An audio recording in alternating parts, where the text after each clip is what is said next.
네, 국내 코로나19 신규 확진자가 6명 발생한 것으로 집계됐습니다. 모두 해외 유입 사례로 지난달 30일 이후 이틀 만에 다시 지역 발생 0명을 기록했습니다.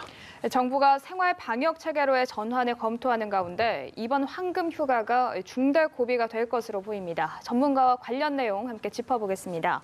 신상엽 한국의학연구소 학술위원장 모셨습니다. 어서 오세요. 네, 어서 오십시오. 안녕하세요. 네. 국내 코로나19 확진자 6명이 늘면서 총 1,780명으로 늘어났는데 지역사회 발생이 없었습니다. 해외 유입 확진자로 조사가 됐는데 현재 추세 어떻게 좀 진단하십니까? 지금 보면 최근 한 2주간의 이제 그 전체 확진자 중에서 이제 해외 유입 사례가 3분의 2에 이제 달하고 있고요. 네. 최근 며칠간은 이제 환자 그 지역 사회에서 발생한 환자가 없는 그런 경우들도 생기고 있어서 이제 상대적으로 이제 국내에 보다는 이제 해외에서 유입되는 그런 사례들에 대해서 좀 더 이제 관리를 신경 써야 되는 그런 시기라고 봅니다. 네, 네. 말씀하셨던 이 해외 유입을 차단하는 게 지금 관건일 것 같은데 정부가 지난달 1일부터 이제 전체 입국자를 대상으로 14일 동안 자가격리나 또 시설 격리를 하도록 검역 강화 조치를 시행하고 있잖아요. 근데 그럼에도 불구하고 지금 해외 유입 환자가 계속해서 꾸준히 늘고 있는 추세입니다. 당분간 이 해외 유입 통제가 좀 방역하는 데 관건이 될 것이다 이렇게 보시는지요?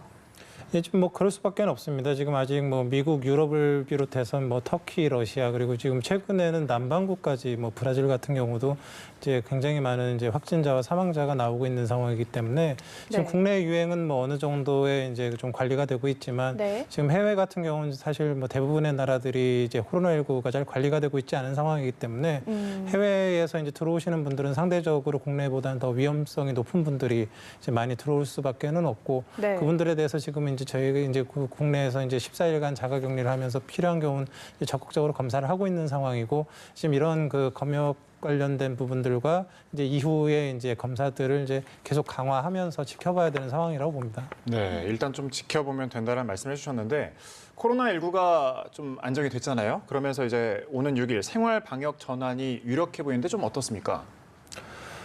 이런 부분들은 네. 이제 이렇게 등교 계약까지도 이제 여러 이제 같이 맞물려 있는 그렇죠. 부분들이 있는데요.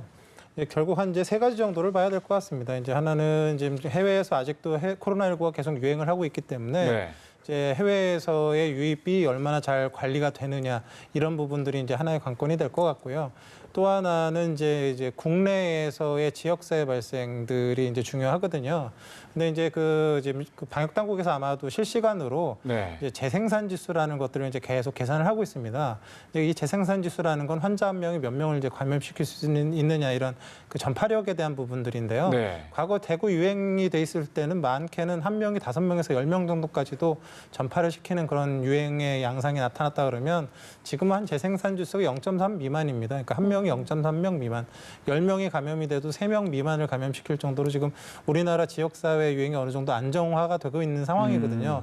근데 이게 지금 이제 또 중요한 것 중에 하나가 코로나19가 그 단 1명의 환자라도 밀집된 환경에서 2주 이상 노출이 되면 100명 이상의 대유행을 유발할 수 있기 때문에 최근에 이제 정부에서 고위험 시설들, 요양병원 이런 시설들을 통해서 이제 전수조사나 이런 샘플 조사들을 통해 가지고 지금 지역사회에 코로나19의 그 씨앗이 얼마나 남아있는지 이제 확인을 하고 있는데 이제 그런 부분들이 좀 더 안정화된 게 확인이 계속 돼야 될 것 같고요.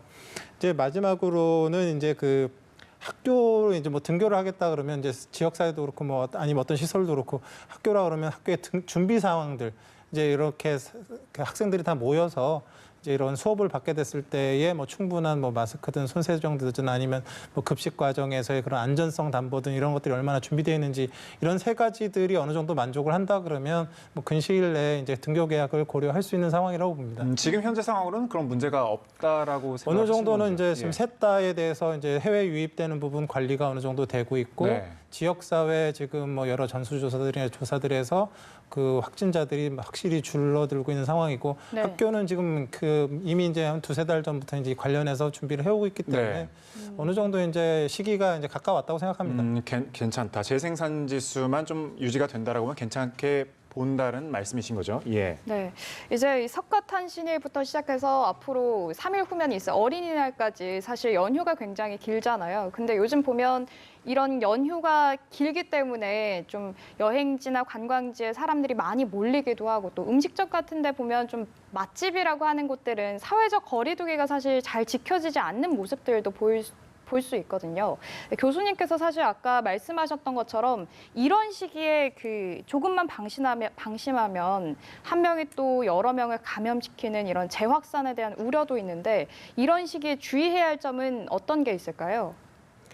지금 뭐 코로나19는 이제 저희가 이미 경험을 해봤지만 그 단순한 접촉, 뭐 이렇게 잠깐 뭐 일상적인 뭐 대중교통을 타거나 이런 상황에서는 감염이 되지는 않습니다. 근데 어떤 상황이냐면 주로 한 15분 정도 이상 정도 밥을 같이 먹을 정도의 밀접한 접촉. 그러니까 밥 먹을 때 이제 마스크를 벗게 되지 않습니까? 네. 이제 그런 식의 일상 접촉하는 환경에서 오랜 시간 노출이 되면 대규모 환자 발생이 일어나게 됩니다. 그래서 네. 그 국민 한 사람 한 사람이 좀 방심하고 그런 상황에 이제 노출돼서 대규모 집단 발생을 언제든 이제 일으킬 수 있다라는 거거든요. 그래서 사람들이 뭐 혼자 계실 때야 뭐 상관없겠지만 사람들이 많이 있는 곳에 가시거나 이제 밀집되거나 폐쇄된 공간에 가셔야 되는 경우에는 이제 적절한 마스크도 잘 사용하시고 이제 본인이 갖고 있는 생활 방역의 이제 수칙들이 앞으로 이제 정부 당국에서 이제 쪽 지침들을 쭉 이제 안내해 드릴 텐데 그런 것들을 잘 지켜주시는 것이 이제 대규모 이제 집단 유행을 막을 수 있는 그런 중요한 방식이라고 생각합니다. 그러니까 이 기간, 이 긴 연휴 기간이 아무래도 좀 어떻게 보면 변곡점이 될 수가 있을 것 같은데 건강한 휴가를 좀 보내기 위해서 필요한 게 있다면 어떤 게 있을지 한 말씀 부탁드리겠습니다. 결국은 이제 우리 국민들이 해야 되는 거는 이 지역사회 아까 말씀드렸던 재생산 주스를 1 미만으로 한 명 이상 전파시키지 못하면 유행은 생길 수가 없거든요. 네. 근데 지금 아직은 백신 치료제가 개발되지 않는 상황에서 이런 재생산 주스를 1아래로 떨어뜨리려고 그러면 일단 방역 당국에서 조기 진단, 조기 치료 이제 계속 하실 거고 국민들은 지금까지 해왔던 개인위생 철저, 사회적 거리두기 이런 부분들을 적절히 시행할 때에만 가능한 부분들이기 때문에 지금까지 해왔던 부분들을 이제 일상생활에 적용시키는 것들을 잘 하면서 이제 진행하시면 될 것 같습니다. 네. 일단 이런 상황에서 이 정부가 코로나19 방역의 사각지대를 점검을 하고 있는데 일단 이 수도권 일부 요양병원에 대한 진단 검사 결과가 모두 음성 판정이 나왔습니다. 이 요양병원 같은 경우에는 사실 고위험군이 모여 있는 시설로 이렇게 알고 있는데 여기에 대해서 음성이 나온 것 좀 어떤 의미라고 보시는지요?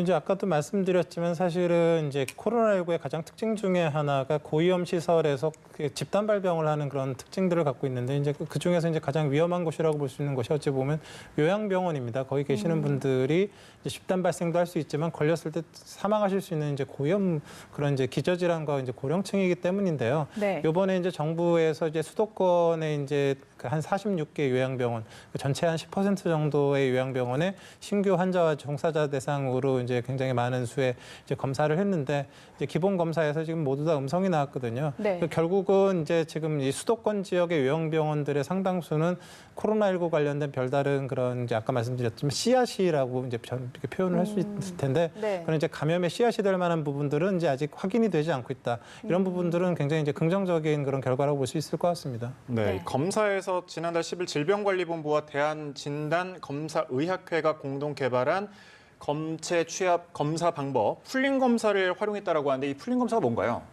이제 풀링 검사라는 예. 거는요. 이제 보통은 이제 확진자 검사를 할 때는 이제 한 사람당 검체 하나를 뽑아서 이제 그걸로 이제 검사를 하게 되는데 네.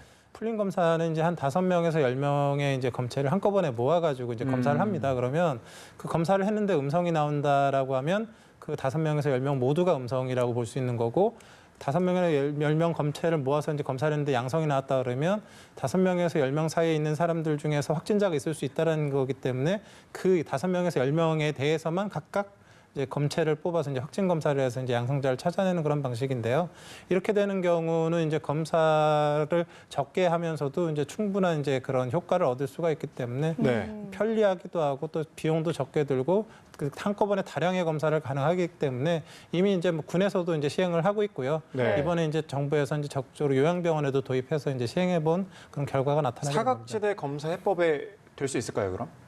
뭐 사각지대라는 게 이제 결국은 이제 검사가 잘 이루어지지 않는데 환자가 숨어 있을 수 있는 네. 그런 곳이잖아요. 이제 그런 곳들 중에서 특별히 이제 취약한 계층이 모여 있는 이제 요양병원이나 정신병원이나 아니면 그런 집단 시설들에 충분히 이제 적용할 수 있는 그런 좋은 검사법이라고 생각합니다.